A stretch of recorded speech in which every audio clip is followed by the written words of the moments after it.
सभी को नमस्कार। Chemistry by Kapil Dangi sir YouTube channel पे D and A block elements के पार्ट 5 में डी ब्लॉक एलिमेंट्स के कुछ इंपॉर्टेंट गुणों को आज अपन पढ़ेंगे। देखिए आपके सामने मैंने ये गुण लिखे हुए हैं। 5 गुण आज अपन इस वीडियो में पढ़ेंगे। वो देखिए कौन कौन से हैं। कैटेलिटिक प्रॉपर्टीज, उत्प्रेरकीय गुण। दूसरा है रंग, कलर, मतलब जो संक्रमण तत्व हैं वो रंगीन यौगिकों का निर्माण करते हैं, अंतराकाशी यौगिक बनाते हैं, संकुल का निर्माण करते हैं, कॉम्प्लेक्स फॉर्मेशन करते हैं, और मिश्र धातु का ये निर्माण करते हैं, एलॉयज फॉर्मेशन इनके द्वारा दर्शाया जाता है। एक एक करके अपन इनको डिटेल में लेते हैं। देखिए सबसे पहले लेते हैं अपन catalytic properties. Catalytic properties,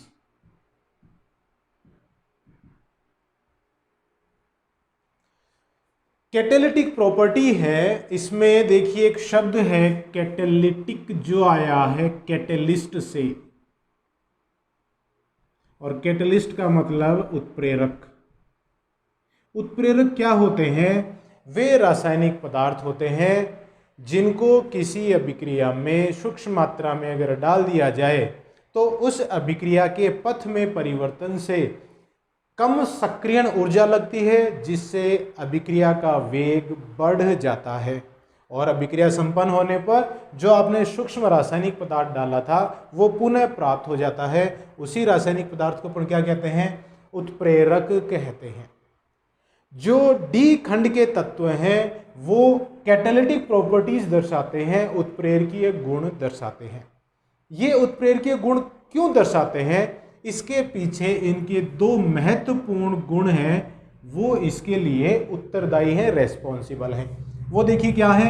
first, परिवर्तनीय ऑक्सीकरण अवस्था। ऑक्सीकरण अवस्था और रिक्त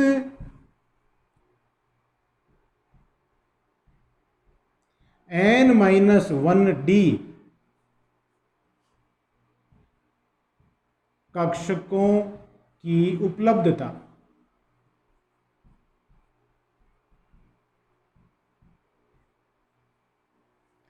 ये दो गुण ऐसे हैं संक्रमण तत्वों के जिनके कारण ये कैटेलिटिक प्रॉपर्टीज शो कर पाते हैं। परिवर्तनीय ऑक्सीकरण अवस्था, पिछले वीडियो में अपन ने डिटेल में देखा है कि डी खंड के तत्व हैं वो एक से ज्यादा प्रकार की ऑक्सीकरण अवस्थाएं दर्शाते हैं। दूसरा, इनमें जो N-1D कक्षक हैं ज्यादातर तत्वों में वो आंशिक रूप से पूरित हैं, मतलब पूर्ण पूरित नहीं है, उनमें रिक्त स्थान उपलब्ध हैं, मतलब वो किसी अभिकारक के साथ बंध आसानी से बना सकते हैं। तो दूसरा गुण ये हो गया, रिक्त N-1D कक्षकों की उपलब्धता। इन दो गुणों के कारण ये उत्प्रेरकीय गुण दर्शाते हैं।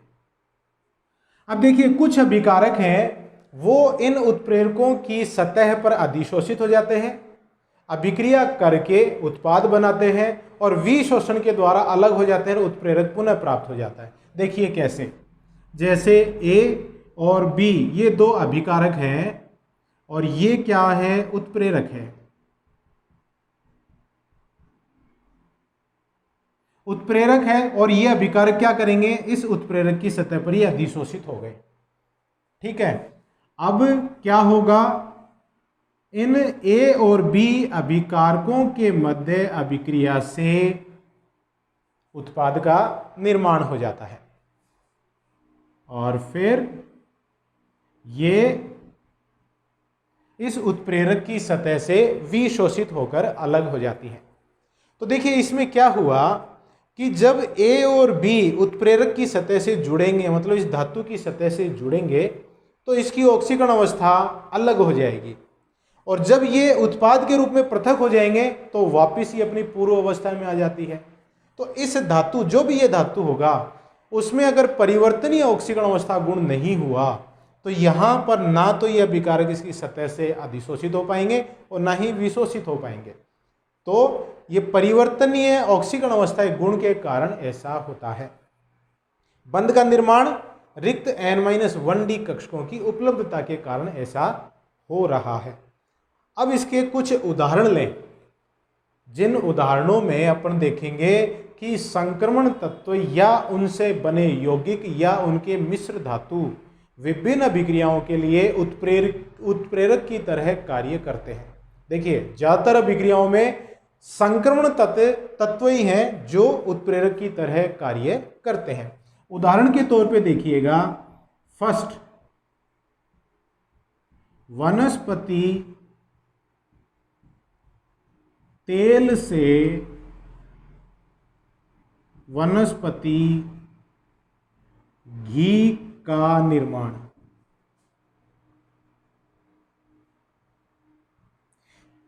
वनस्पति तेल से वनस्पति घी का निर्माण। वनस्पति तेल क्या होता है? असंतृप्त होता है।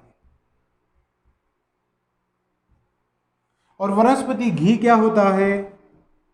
संतृप्त होता है, सैचुरेटेड होता है। वनस्पति घी अनसैचुरेटेड होता है।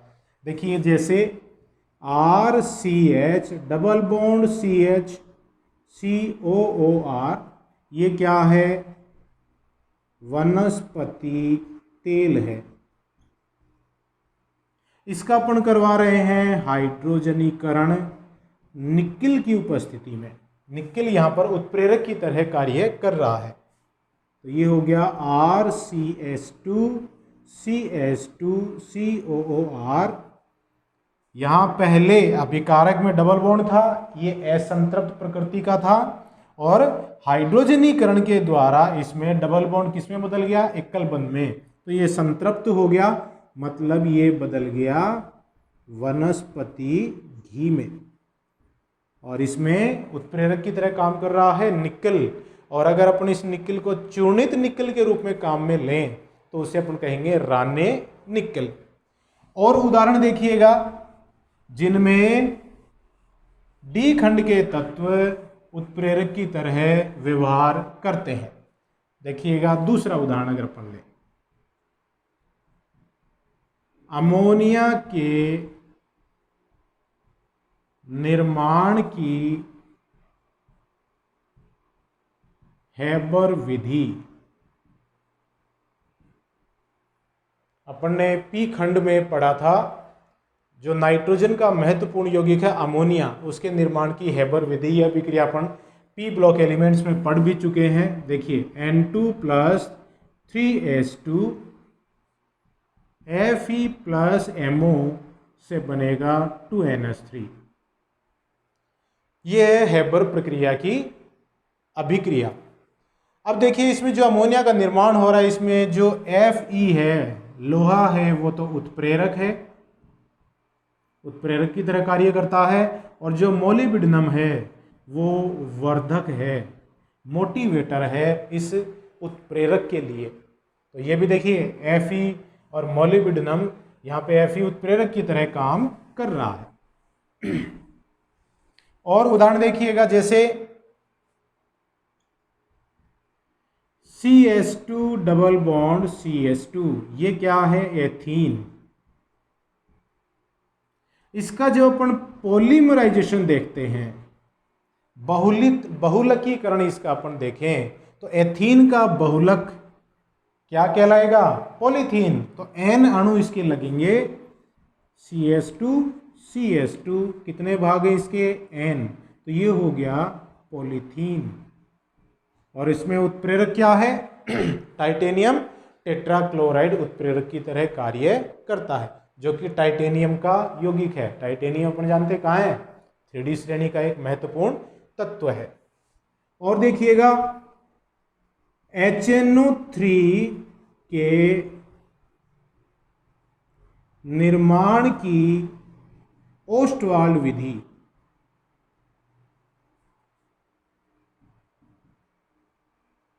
ओस्टवाल्ड विधि में अपन क्या देखते हैं कि अमोनिया का ऑक्सीकरण कराते हैं।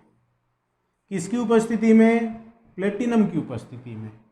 800 डिग्री सेंटीग्रेड तापमान। क्या बनेगा? NO प्लस H2O का निर्माण होता है। देखिए ये 6 और ये हो गया हाइड्रोजन है 6 × 18, मतलब यहाँ पर 9। ठीक है, और ये यहाँ पे बन गया ऑक्सीजन कितना है 6 और 9 15, मतलब 15/2। तो ये कोई एक अभिक्रिया है जिसमें अमोनिया का ऑक्सीकरण होकर नाइट्रिक ऑक्साइड बनता है। नाइट्रिक ऑक्साइड के ऑक्सीकरण से NO2 बनेगा और जिससे फिर आगे HNO3 का निर्माण होता है। तो देखिए ये अपन ने कुछ उदाहरण लिए जिनमें उत्प्रेरक तत्व संक्रमण तत्व स्वयं उत्प्रेरक की तरह कार्य करते हैं, या संक्रमण तत्वों से बने कुछ यौगिक हैं वो इसमें उत्प्रेरक की तरह व्यवहार करते हैं। अब इसमें देखिए क्या है कि उत्प्रेरक है वो अभिकारक के साथ जुड़कर एक मध्यवर्ती यौगिक बनाता है और फिर उत्पाद में उसको परिवर्तित करता है। उत्प्रेरक इस किसी भी अभिक्रिया को ऐसे पथ से संपन्न कराता है जिससे कम सक्रियण ऊर्जा लगती है। जैसे अपन उदाहरण लें, अपन ने H2SO4 का निर्माण देखा था और उसकी एक विधि, इंपॉर्टेंट विधि अपन ने देखी, संस्पर्श विधि।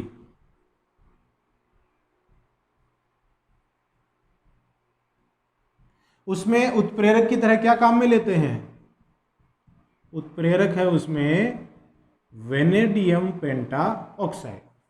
ये वेनेडियम पेंटा ऑक्साइड क्या करता है कि SO2 से क्रिया करके उसे SO3 में परिवर्तित करता है और स्वयं परिवर्तित हो जाता है डाइवेनेडियम टेट्राऑक्साइड।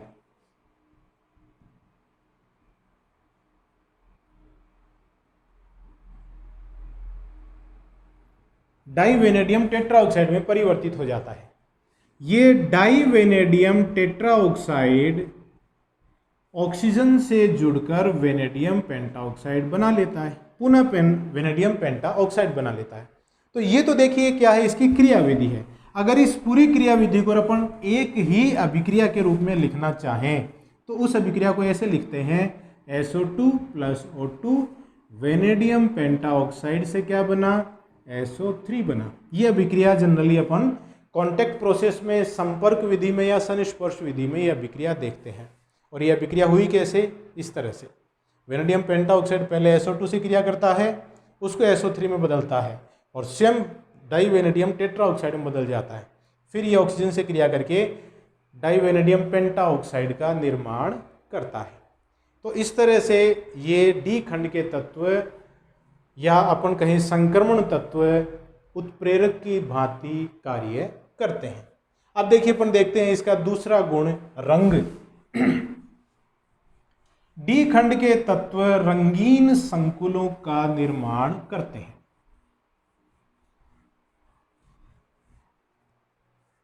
कलर,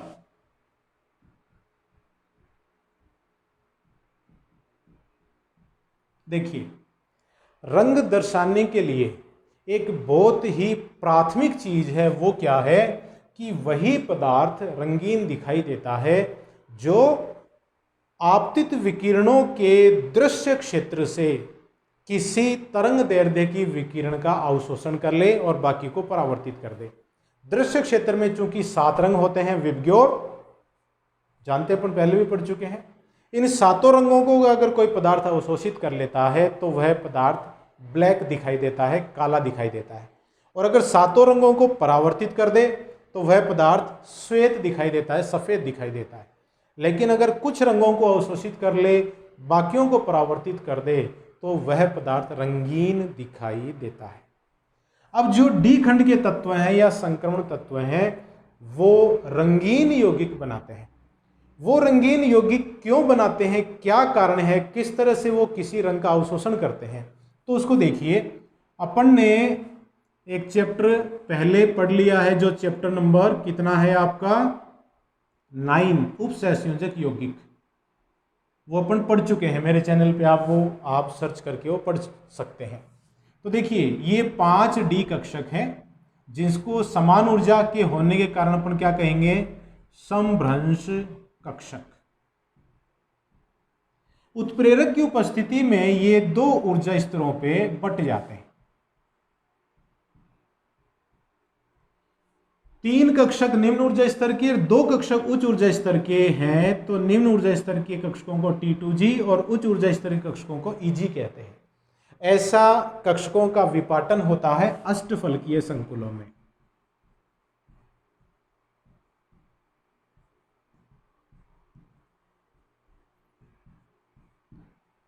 लिगेंड की उपस्थिति में ये समभ्रंश कक्षक इस तरह से 2 ऊर्जा स्तरों पे बढ़ जाते हैं। अष्टफलकीय संकुलों में 3 कक्षक नीचे हैं, 2 कक्षक ऊपर हैं, जबकि चतुष्फलकीय संकुलों में इससे उल्टा होता है। 2 कक्षकों की ऊर्जा नीचे है, 3 कक्षकों की ऊर्जा ऊपर है, तो ऊपर वाले हो गए T2 और नीचे वाले कक्षक E कक्षक कहलाते हैं। और ये कौन से संकुलों में है? चतुष्फलकीय संकुलों में है। ऐसा क्यों हुआ? आप मेरे पिछले चैप्टर के कुछ वीडियोज में जाएंगे तो जो उपसंयोजक यौगिक चैप्टर जो पढ़ने पड़ा है उसमें आप इसको डिटेल में देख सकते हैं। CFT एक सिद्धांत है, उसके अनुसार ऐसा होता है। अब देखिए, अगर इलेक्ट्रॉन निम्न ऊर्जा स्तर पर है, अष्टफलकीय में T2G, चतुष्फलकीय में E कक्षकों में है, और इस पे अपन ने दृश्य क्षेत्र का प्रकाश डाला, तो ये इलेक्ट्रॉन ऊर्जा ग्रहण करके निम्न ऊर्जा स्तर से कहाँ चले जाते हैं? उच्च ऊर्जा स्तर पर संक्रमित हो जाते हैं। निम्न ऊर्जा स्तर वाले कक्षक भी D कक्षक हैं, उच्च ऊर्जा स्तर वाले कक्षक भी D कक्षक हैं। तो इलेक्ट्रॉन का संक्रमण हुआ D कक्षकों से D कक्षकों में, जिसे अपन कहते हैं DD संक्रमण। ये बड़ी इंपॉर्टेंट चीज है। तो जो ट्रांजिशन एलिमेंट्स हैं, संक्रमण धातु हैं, वो अपने संकुलों में DD संक्रमण के कारण रंग दर्शाते हैं। ये बड़ी इंपॉर्टेंट चीज है। DD संक्रमण के कारण इलेक्ट्रॉन का संक्रमण होता है निम्न ऊर्जा स्तर से उच्च ऊर्जा स्तर में, उसके कारण ये रंग दर्शाते हैं। अब देखिएगा, DD संक्रमण किन संकुलों में होगा? उसमें जो केंद्रीय धातु है या आयन है उसमें किस प्रकार के गुण होने चाहिए? DD संक्रमण उन्हीं धातुओं या आयनों में होता है जिनमें N-1D कक्षकों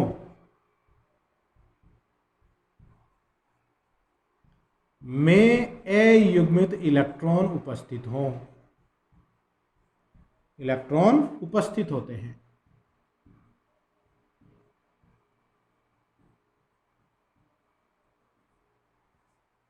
मतलब इस संक्रमण के लिए जो N-1D कक्षक हैं उनमें अयुग्मित इलेक्ट्रॉनों का होना आवश्यक है।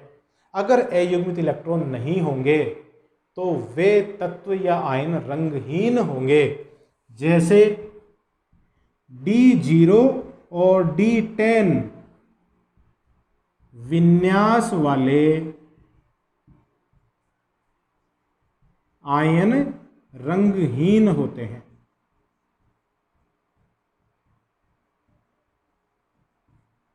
उदाहरण जैसे स्कैंडियम। स्कैंडियम का इलेक्ट्रॉनिक विन्यास क्या है? 3D1 4s2 और स्कैंडियम 3+ 3D0 4s0। स्कैंडियम से बनता है स्कैंडियम 3+ आयन, मतलब सारे इलेक्ट्रॉन निकल गए, तो 3D0 इलेक्ट्रॉन ही नहीं है, तो संक्रमण किसका होगा? तो ये क्या है? रंगहीन है। वैसे देखिए, टाइटेनियम इलेक्ट्रॉनिक विन्यास क्या है? 3D2 4s2 और टाइटेनियम 4+ 3D0 4s0, कोई इलेक्ट्रॉन नहीं है, तो ये भी हो गया रंगहीन। और उदाहरण देखिएगा, जैसे Zn2+ इलेक्ट्रॉनिक विन्यास, पहले जिंक का लिख लें 3D10 4s2 और Zn2+ का है 3D10 4s0। 3D10 इलेक्ट्रॉनिक विन्यास है, सारे इलेक्ट्रॉन युग्मित हैं, और साथ ही Zn2+ में आभासी अक्रिय गैस विन्यास भी है। इसके संयोजी कोश में 18 इलेक्ट्रॉन हैं। तो वे आयन जिनके संयोजी कोश में 8 इलेक्ट्रॉन या 18 इलेक्ट्रॉन हो, 8 इलेक्ट्रॉन मतलब अक्रिय गैस विन्यास, 18 इलेक्ट्रॉन मतलब छद्म अक्रिय गैस विन्यास। तो इस तरह का विन्यास जो आयन दर्शाते हैं वो भी रंगहीन होते हैं। तो ये भी क्या है, रंगहीन है। तो रंग दर्शाने के लिए n-1d कक्षकों में अयुग्मित इलेक्ट्रॉनों का उपस्थित होना जरूरी है, और वो अपने यौगिकों में लिगेंडों की उपस्थिति में इस तरह से dd संक्रमण दर्शाते हैं जब उन पर कोई दृश्य क्षेत्र का प्रकाश डाला जाता है। तो इन dd संक्रमण के कारण वो रंगीन यौगिक बनाते हैं। तो इन आयनों के अलावा 3D श्रेणी के अन्य आयन हैं वो रंगीन होते हैं क्योंकि उनमें अयुग्मित इलेक्ट्रॉन पाए जाते हैं। तो ये है रंग। फिर नेक्स्ट देखिए अंतराकाशी यौगिक, इंटरस्टिशियल कंपाउंड्स। वर्तमान जो समय है उसमें इनकी काफी डिमांड है। अंतराकाशी यौगिक होते क्या हैं देखिएगा।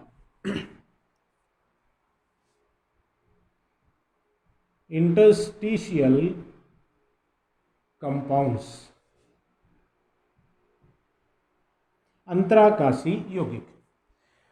डी खंड के जो तत्व हैं वैसे तो उनका संकुलन बड़ा निबिड़ होता है। निबिड़ का मतलब कि उनकी जो पैकिंग होती है वो इतनी ज़्यादा अच्छे तरीके से होती है कि रिक्त स्थान उनमें नहीं पाए जाते या बहुत कम पाए जाते हैं। देखिए इस तरह से निबिड़ संकुलन है। निबिड़ संकुलन होने के बावजूद उनमें इस तरह की कुछ रिक्तिकाएं पाई जाती हैं जिनको अपन वॉइड्स कहते हैं, इंटरस्टिशियल स्पेसेस कहते हैं, अंतराकाशी क्षेत्र कहते हैं। तो ये क्या हैं, वॉइड्स हैं या अंतराकाशी क्षेत्र कहते हैं इनको।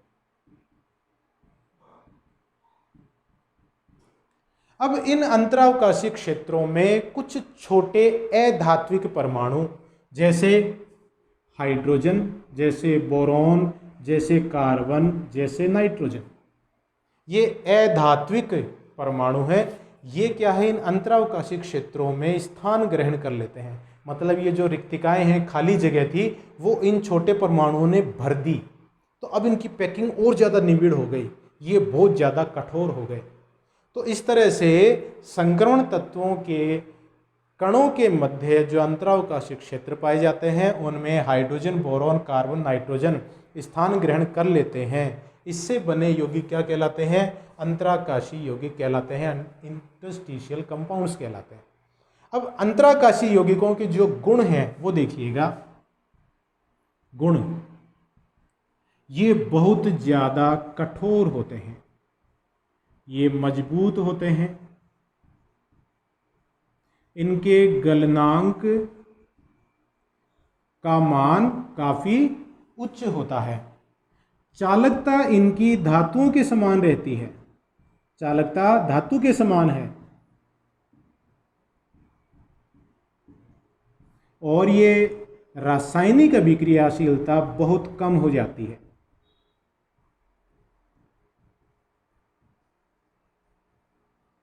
रासायनिक अभिक्रियाशीलता क्या हो जाती है, बहुत कम हो जाती है।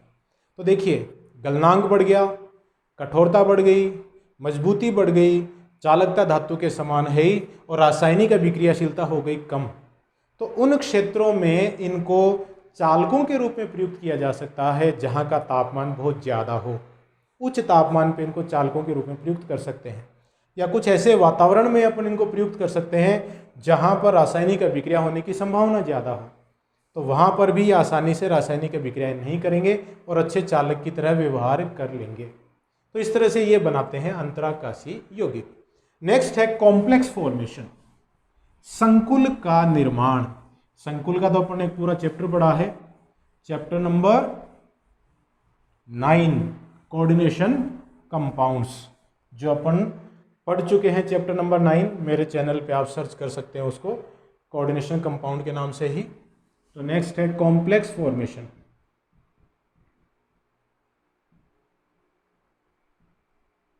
संकुल निर्माण।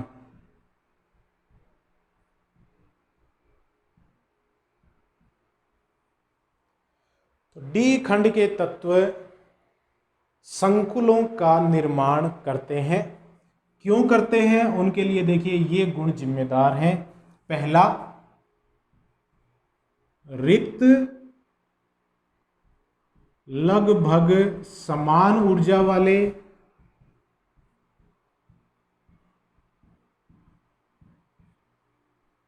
n-1d ns np कक्षकों की उपलब्धता। क्योंकि जो संकुल का निर्माण होता है उसमें केंद्रीय धातु परमाणु या आयन के पास रिक्त उचित ऊर्जा वाले डी, ये जो कक्षक हैं डी है, एस है और पी है, इन कक्षकों की उपलब्धता होना जरूरी है। क्यों? क्योंकि संकुलों में होता क्या है, धातु के साथ कोई लिगेंड उपसहसंयोजक बंध के द्वारा जुड़ा होता है और उस बंध के दोनों इलेक्ट्रॉन लिगेंड देता है, लिगेंड दान करता है। तो इन दोनों इलेक्ट्रॉनों को ग्रहण करने के लिए धातु के पास रिक्त कक्षक होना आवश्यक है। तो ये उपलब्धता होनी चाहिए। डी खंड के तत्व हैं या संक्रमण तत्व हैं या 3D श्रेणी के तत्व हैं, उनमें यह गुण पाया जाता है। उनमें n-1d, ns और np कक्षक ये रिक्त अवस्था में समान ऊर्जा इनकी लगभग होती है, ये उपलब्ध होते हैं। दूसरा गुण जो है संक्रमण तत्वों का वह है छोटा आकार और तीसरा है उच्च आवेश घनत्व। तो 3 गुण जो संकुल बनाने के लिए आवश्यक है, ये तीनों ही गुण संक्रमण धातुओं में पाए जाते हैं, डी खंड के तत्वों में ये पाए जाते हैं। उदाहरण के तौर पे देखिएगा कौन कौन से संकुल तो बहुत सारे हजारों संख्या में, कुछ उदाहरण ले लेते हैं अपन, जैसे K4 FeCN6 Cr NH3 Cl3 Cu NH3 Cl2, बहुत से प्रकार के अपन इस तरह से संकुल बना सकते हैं। इसमें साइनाइड अमोनिया और अमोनिया ये तो लिगेंड है, और ये जो FeCr और Cu ये केंद्रीय धातु हैं जो उपसहसंयोजक बंध बनने के दौरान इलेक्ट्रॉन युग्म ग्रहण करते हैं। तो इस तरह से ये संकुलों का निर्माण करते हैं। नेक्स्ट है एलॉयज फॉर्मेशन, मिश्र धातु का निर्माण।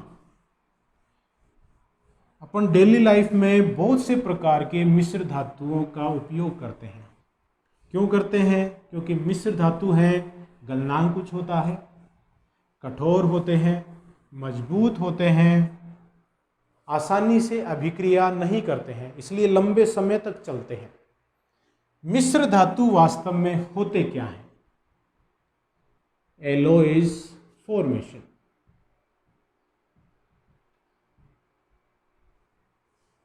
मिश्र धातु का निर्माण या मिश्र धातु निर्माण, एलॉयज। मिश्र धातु देखिए क्या है, 2 या 2 से अधिक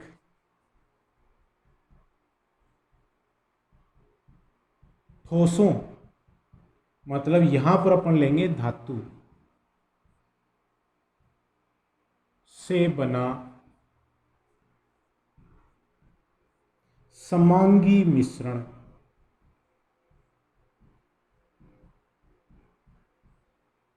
दो या 2 से अधिक ठोसों, यहां पर अपन धातुओं की बात कर रहे हैं, डी खंड के तत्व हैं, तो अपन बोलेंगे 2 या 2 से अधिक धातुओं से बना समांगी मिश्रण मिश्र धातु कहलाता है।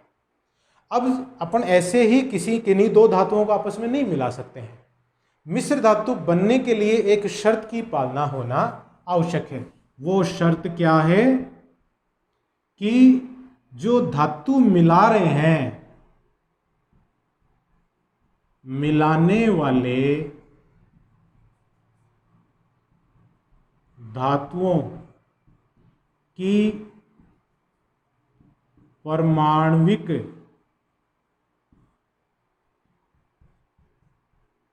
त्रिज्याएं लगभग समान होनी चाहिए।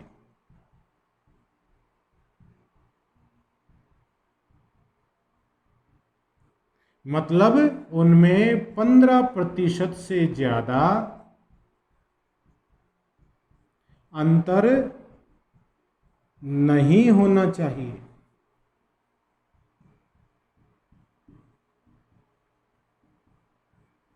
जिन दो धातुओं को अपन मिला रहे हैं उनकी परमाणु त्रिज्या में 15% से ज़्यादा डिफरेंस नहीं होना चाहिए। अब देखिए, अपन ने जब परमाणु त्रिज्या और आयनिक त्रिज्या पढ़ी थी डी खंड में, और उसमें विशेषतः अपन 3D सीरीज पढ़ रहे थे, तो अपन ने क्या देखा, पूरी श्रेणी में जो अपन बाएं से दाएं जाते हैं तो परमाणु त्रिज्या का मान लगभग स्थिर रहता है। तो डी खंड की विभिन्न श्रेणियों में परमाणु त्रिज्या में ज़्यादा परिवर्तन नहीं होने के कारण जब इन धातुओं को आपस में मिलाते हैं तो समांगी मिश्रण प्राप्त होता है ठोसों का। उसी को अपन क्या कहते हैं, मिश्र धातु कहते हैं। उदाहरण देखिए, कॉपर प्लस जिंक क्या बन गया, पीतल। कॉपर प्लस टिन क्या बन गया, कांस्य। पीतल मतलब ब्रास, कांस्य मतलब ब्रोंज। और देखिए, Fe के साथ, लोहे के साथ आप क्रोमियम, वेनेडियम, मोलिब्डेनम, टंगस्टन, ये सारी धातुएं अगर अपन मिला देते हैं, निकल, कुछ मात्रा में कार्बन, तो क्या बनता है, स्टेनलेस स्टील। कितना काम में आता है स्टेनलेस स्टील? अरे स्टील कितना काम में आता है, बहुत ज़्यादा काम में आता है। लोहे के तो जंग लग जाता है, स्टील के कोई जंग नहीं लगता, इसलिए लंबे समय तक अपन इसको काम में ले सकते हैं। तो ये है मिश्र धातु बनाने के लिए आवश्यक शर्त क्या है कि मिलाए जाने वाले धातुओं के परमाणु त्रिज्या में ज़्यादा अंतर नहीं होना चाहिए। डी खंड के तत्वों में शर्त की पालना हो रही है, इसलिए वो मिश्र धातु का निर्माण करते हैं। तो ये थे कुछ इंपॉर्टेंट गुण। अगले वीडियो में अपन डी खंड के तत्वों के कुछ इंपॉर्टेंट गुणों की चर्चा करेंगे। तब तक के लिए हाथ धोते रहिए, स्वस्थ रहिए, परिवारजनों का ध्यान रखिए, मेरे वीडियोस देखते रहिए। बहुत बहुत धन्यवाद।